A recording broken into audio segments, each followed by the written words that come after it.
మహేష్ గారు చెప్పండి, ఎవరు స్వామి గార్చుకుంటున్నారు, ఏం కదా అందాల పోటీల మీద అంత మాట అన్నాడు ఏంటి ఆయన?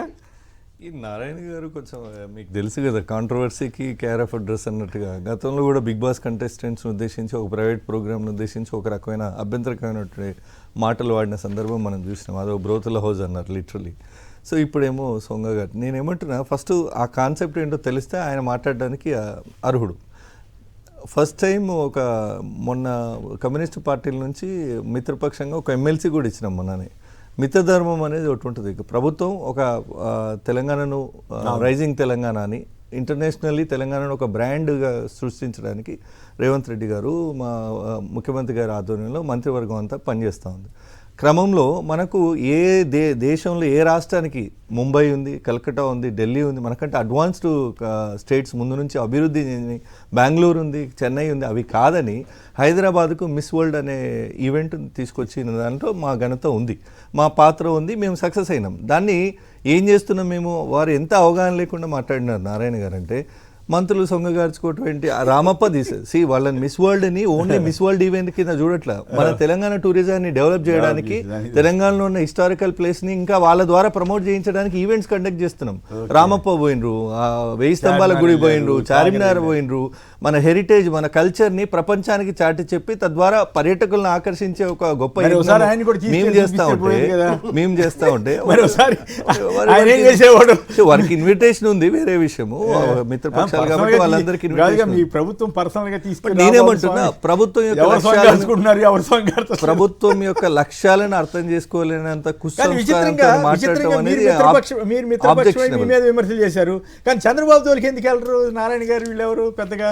అది నారాయణ గారు చంద్రబాబు గారు మాట్లాడుకోవాలి, మాకు సంబంధం లేదు. నేను కాంగ్రెస్ పార్టీ ప్రతినిధిగా ఇంత మట్టుకు చెప్పగలను. నారాయణ గారు ఇట్లాంటి వెకిలి మాటలు, ఆయన వయసుకు తగ్గ గౌరవం కాపాడుకుంటే మంచిది. రాజకీయాల్లో చాలా సుదీర్ఘంగా వారు పనిచేసారు, పోరాటాల్లో ఉన్నారు, వారంటే మా గౌరవమే.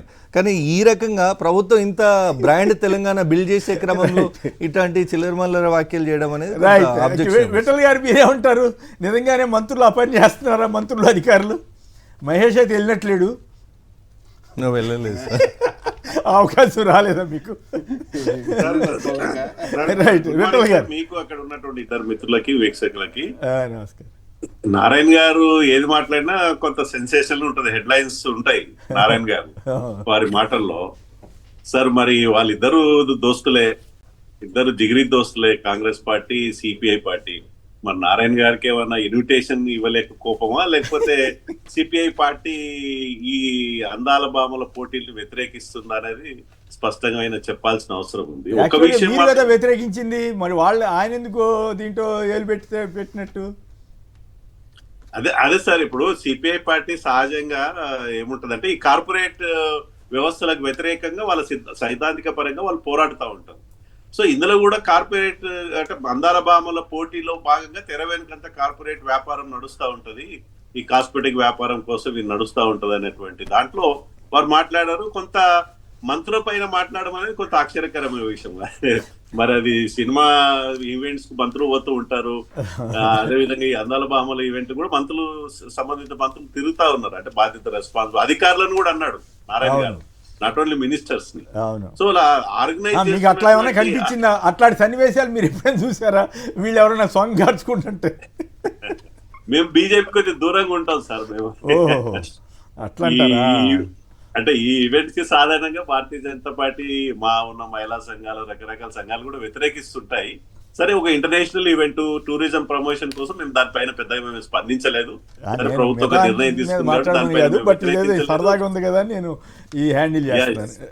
రైట్, రాకేష్ గారు మీరేమంటారు? నిజంగా అసలు మీరైతే కరెక్ట్ చెబుతారా? పోనీ వాళ్ళిద్దరు మొహాడు పడుతున్నారేమో, మీరేమని చెబుతారా? వాస్తవమా కాదా? Sir good morning sir. Good morning ప్యానల్లో ఉన్నటువంటి పెద్దలు మీకు, శ్రీనివాసరావు సార్ అండ్ విఠల్ అన్నకి, మహేష్కు, సాక్షి ప్రేక్షకులు. నారాయణ గారు చెప్పినటువంటి ఫస్ట్ వర్డ్ని ఏదైతే సొంగగార్చుతో తిరుగుతున్నారనే ఒక వర్డ్ని తీసుకున్నారు. తర్వాత ఆయన అన్నటువంటి వర్డ్ని కూడా మనం పరిగణలోకి తీసుకుంటే, ఉద్యోగస్తులు జీతాలు పెంచాలంటే డబ్బులు లేవని చెప్పేసి, ఎక్కడికి వెళ్ళినా చెప్పులు ఎత్తుకే వెళ్తారని అన్నట్టుగా చూస్తున్నారని చెప్పేసి ఆయన ఏదైతే మాటలు చెప్పారో అవి కూడా మనం పరిగణలోకి తీసుకోవాలి. కాబట్టి నారాయణ గారు కామెంట్ చేసింది ఓన్లీ దాని ఒక్కదాని గురించి అట్లా కాదు ఆయన మీరు చెప్పిన దానికి దీనికి సంబంధం లేదు. డబ్బులు లేవన్న యాంగిల్లో ఆయన వెళ్ళలేదు కదా, ఉద్యోగులు జీతాలు ఇవ్వట్లేదు. ఎస్ సార్, అదే చెప్పారు సార్. కాబట్టి నేను ఏమంటున్నానంటే అందాల పోటీలు సరే బ్రాండ్ ఇమేజ్ పెరగడానికి తప్పకుండా దోహదం చేస్తాయి, సరే ఇన్వెస్ట్ రావడానికి ఒక కారణం తీసుకోవచ్చు. కానీ మిత్రులు చెప్పినట్టుగా ఏదైతే రైజింగ్ తెలంగాణ అని చెప్పేసి అన్న కాన్సెప్ట్ను అన్న వెంటనే నెక్స్ట్ డేనే నేను ఎక్కడికన్నా పోతే నా దగ్గర ఏమున్నాయి, నన్ను అది అంటే ఏం చేసుకుంటారో చేసుకోండి, లేకపోతే నేను ఎక్కడికన్నా లోన్ గురించి పోతే నేను చెప్పలేక పెట్టడం లెక్క చూస్తున్నాను, దొంగ లెక్క చూస్తారు అని చెప్పి సరే ఆ వర్డ్ వాడలేకపోయాను, చూస్తున్నారు అంతే ఆయన చెప్పింది సార్. ఆయన ఎత్తుకెళ్తారని చెప్పేసి చెప్పడం, అదేవిధంగా క్యాన్సర్ పేషెంట్ లెక్క రాష్ట్రం తయారైందని చెప్పేసి. ఒకటి మనం ఏదైతే రాష్ట్రాన్ని పరిపాలిస్తున్నామో ఆ రాష్ట్రానికి ముఖ్యమంత్రిగా ముఖ్యంగా ఉన్నటువంటి వ్యక్తి తన రాష్ట్రం మీద అంటే మన రాష్ట్రం మీద మనం కామెంట్ చేసుకోవడం చాలా దురదృష్టకరమైనటువంటి సంఘటన అండి. రేవంత్ రెడ్డి గారి మీద మళ్ళీ ఇస్తున్నారు. అడిగింది మంత్రులు అధికారులు అందరూ మంత్రి అన్నప్పుడు ఆయన కూడా ఉన్నాడు కదా సార్. ఆయన నెక్స్ట్ వచ్చేసి నేను ఏమంటున్నా అంటే ఏ అందాలో ఆయన అంతకుముందు గతంలో ఏదైతే చెప్పాడో, ఏవైతే రాజరికానికి చిహ్నాలుగా ఉన్నాయని చెప్పేసి చార్మినారు, కాకతీయ కళాక తోరణం అని చెప్పాడో ఆ తోరణాలనే వాటిని అన్నింటినీ కూడా వాళ్ళకి చూపెట్టడం జరిగింది. అదేవిధంగా ఏదైతే కేసీఆర్ గారు కట్టినటువంటి సెక్రటరియట్ కావచ్చు, లేకపోతే కమాండ్ కంట్రోల్ స్టేషన్ కావచ్చు, టీ హబ్ కావచ్చు, బుద్ధవనం కావచ్చు, వీటన్నిటిని సందర్శింపజేశారు. తప్పకుండా మంచిదే, నేను అదే చెప్తున్నాను. నేను ఏమంటున్నానంటే రాష్ట్రంలో ఆనవాళ్ళు లేకుండా చేస్తామని చెప్పి ఇప్పుడు ఆనవాళ్ళ దగ్గరికి వెళ్ళాడు అంతే. మేము అది అంటే మేము చెప్పేది చెప్తున్నాను. కాబట్టి నేను ఏమంటున్నాను సార్, తప్పకుండా టూరిజాన్ని పెంచాలి, ఆ టూరిజానికి కావాల్సిన చర్యలు తీసుకోవాలి. ఒకటి మంత్రులుగా, పార్టీలుగా, పొలిటికల్ పార్టీలుగా వివిధ అభిప్రాయాలు ఉన్నా కానీ తెలంగాణలో చాలా సీరియస్ కామెంట్ కదా, మంత్రులు ఇంక వేరే పని లేనట్టు వాళ్ళ చుట్టూ తిరుగుతున్నట్టు సార్. ఇప్పుడు ఆయన చెప్పిన నిజమా ఒట్టిదా అట్లాంటి జరుగుతుందా సార్? నేను ఏమంటున్నానంటే సార్, క్యాబినెట్ మంత్రులు కాబట్టి వాళ్ళు ఏం చేస్తున్నారు అనేది నారాయణ లాంటి పెద్దవాళ్ళు మాట్లాడచ్చు, కానీ మేము మాట్లాడలేము ఒకటి. కానీ అదే టైంలో సార్ ఇంకొక మాట చెప్తాను. అయితే ఏంటంటే రాష్ట్ర ప్రభుత్వం ఏది చేసినా కానీ ఒక ప్రతిష్టాత్మకంగా ఉండాలని చెప్పేసి ఒక కాన్సెప్ట్తో ముందుకు పోతున్నారు. కానీ ఆ క్రమంలో వాళ్ళు ఇచ్చినటువంటి హామీలనే వాళ్ళు మర్చిపోతున్నారు.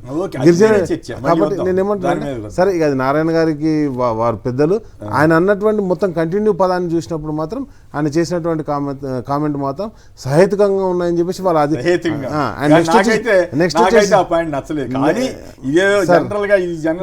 ఆ తర్వాత చెప్పిన అంశాన్ని చెప్తున్నా. సొంగ గురించి తప్ప నేను మిగతా వాడి గురించి అన్నిటి గురించి చెప్తున్నా సార్. అండ్ నెక్స్ట్ వచ్చేసి వాళ్ళ మిత్రపక్షం ఆసక్తికరమైన విచిత్రం ఏంటంటే ఇక్కడ మిత్రపక్షాన్ని ఇట్లా అన్నారు, ఏపీని మాత్రం ఎక్కడ ఏపీలో బీజేపీతో అలయన్స్ ఉన్నా కానీ ఏమన్నారు సార్ వాళ్ళని. అదొక డిఫరెంట్ అంశం సార్. ఎందుకంటే వాళ్ళకి చెప్పండి మిగతా రెండు విషయాలు. ఒకటి సరే, రాష్ట్రంలో రైతులకు 2 లక్షల రుణమాఫీ చేసినాం, 500 రూపాయలు క్వింటాకి బోనస్ ఇచ్చినాం. రైతుల కొంతమంది కాంగ్రెస్ను వ్యతిరేకించాలని పనిగట్టుకున్న వాళ్ళు చేసే విమర్శలను పట్టించుకోం, కానీ ఇంకా ఎంతో చేయాలనుకున్నాం, చేస్తాం. అయితే ఈ నారాయణ గారి స్టేట్మెంట్ అయితే నేను చెప్పాను అదొక మతి తప్పిన స్టేట్మెంట్, దానికి ఏం శాంటిటీ అవసరం లేదని ఒకటి. రెండు, వారు చెప్పినట్టు కంటిన్యూషన్లో ఎంతో ఖర్చు పెడితే జీతాలు పెంచడానికి లేదు. అసలు నికరంగా మిస్ వరల్డ్ వాళ్ళకు స్పాన్సర్స్ ఉన్నారు. మిస్ వరల్డ్ 72 ఎడిషన్ మన హైదరాబాద్లో పెట్టారు. మేము రాష్ట్ర ప్రభుత్వంగా మేము పెడుతున్న ఖర్చు కేవలం 27 కోట్లు మాత్రమే, అక్షరాల 27 కోట్లు మేము పెడుతుంది. దీనికన్నా ముందే కూసింది కోయిల అన్నట్టు వర్కింగ్ ప్రెసిడెంట్ బీఆర్ఎస్ కేటీఆర్ గారు ప్రెస్ మీట్ పెట్టి 200 కోట్లు ఖర్చు చేస్తున్నామని ఒక బద్నాం లేపే కుట్ర స్పాన్సర్స్ వాళ్ళందరినీ ముందు పెట్టి మేము డీటెయిల్ గా చెప్పాం. అంటే నోటికి వచ్చింది మాట్లాడతారా సార్? నరం లేని నాలుకని ఎంతైనా మాట్లాడతారు. అది ఇది నేను ఏమంటున్నా, నేను కాదంటలేను, ఆయన మాట నేను ఖండిస్తున్నా. ఆయన మొన్ననే ఎమ్మెల్సీ ఇచ్చినారు, ఆయనకేదో మరి ఇంకేదో తక్కువ అయినట్టు మళ్ళీ బయటకు వచ్చి ఈ రకంగా మాట్లాడడం కరెక్ట్ గా. ఇప్పుడు నేనేమంటున్నా, అదేమన్నా స్టాండర్డ్ పొలిటికల్లీ వ్యాలిడ్ స్టేట్మెంటా, ఏదో నోటి దూలు తీర్చుకోవడం కాకపోతే ఏంటి అది చెప్పండి. ఒకటి. రెండు, due respect to his age, but ఏజ్కి తగ్గట్టు వ్యవహరిస్తేనే మనిషికి గౌరవం సమాజంలో. సార్ అదొకటి. మేము పెడుతున్నది కేవలం 27 కోట్లు మాత్రమే. రెండోది, అందాల పోటీలు ఆశించిన ఫలితాలు వస్తున్నాయి, 100% వస్తున్నాయి. మేము ఇప్పుడు కేసీఆర్ గారు ఆనవాళ్ళని చూపిస్తున్నారని సోదరుడు ఏదో చెప్పే ప్రయత్నం చేశారు. కేసీఆర్ గారు చార్మినార్ కేసీఆర్ కట్టలేదు, 1000 స్తంభాలు కేసీఆర్ కట్టలేదు, రేవంత్ రెడ్డి గారు మాకు ఆ బేసిజాలు లేవు. కానీ కేసీఆర్ గారి ఫామ్ హౌస్ నుంచి తెచ్చిన క్యాప్సికమ్ పండించిన ఇక సరే ఇక పంటతోని ఇట్లా కట్టలేదు. సార్ వ్యక్తిగత అది విమర్శ కాకపోతే ప్రజాధనం- తారా చౌదరి ఇల్లు చూపించాల్సింది బ్రదర్. నేనేమంటున్నా మరి అట్లా కూడా మాట్లాడు సార్. ఇప్పుడు నువ్వు మాట్లాడింది ఏది కేటీఆర్ గారు కేసీఆర్ గారి గురించి కేసీఆర్ గారి ఫామ్ హౌస్ సొమ్ముతో అయితే కట్టలేదు. లేకపోతే సూట్ కేసులో డబ్బులు ఎట్లా తీసుకొచ్చారో అది కూడా చెప్పండి. మీ ఇద్దరు మాట్లాడు. నేనేమంటున్నా సార్, కేసీఆర్ గారి మీద వ్యక్తిగతంగా మాట్లాడితే మేము కూడా మాట్లాడతాం. వ్యక్తిగతంగా ఏముంది? నేనేమంటాను? ఆయన నువ్వు సొంత మాట్లాడాల్సింది డబ్బుతో ఏంటి? కట్టలేదు, Yes, ప్రభుత్వ నువ్వు ఖజానాతో కట్టిండు. నేనే ప్రభుత్వ ఖజానాతో లేకపోతే రేవంత్ రెడ్డి ఇంట్లోకి వెళ్ళి పట్టుకొచ్చిన పైసలు హైదరాబాద్, ఏంది? తెలంగాణను లేకపోతే జయపాల్ రెడ్డి కాదు, పద్మారెడ్డి దగ్గర నుంచి తీసుకొచ్చిన రైట్, డబ్బులు ఏంది? ఓకే, పని చేయండి. పని చేయండి సార్. ఓకే, ఆగండి ఇక. ఏది అట్లా కాదు, మాట్లాడితే నేను ముందే ఏమని చెప్పా. ఏమని? వ్యక్తిగతంగా వెళ్ళొద్దు, కేసీఆర్ గారు సందర్భంగా ఎవరు మాట్లాడొద్దని ప్రభుత్వ చెప్పారు. ఏం వ్యక్తిగతంగా మాట్లాడారు? ఎవరు అసందర్భంగా కేసీఆర్ ప్రస్తావన కేసీఆర్ ఆనవాళ్ళని గొప్పలు చెప్పుకోవడానికి పోతే నేను దానికి Yes, గొప్పగా right, మాట్లాడను. right, right. వ్యక్తిగతంగా ఓకే, ఇతర అంశాలు నోటి నుంచి మాట్లాడతాను. రైట్, ఓకే, ఓకే, మీరు అరవద్దు దయచేసి.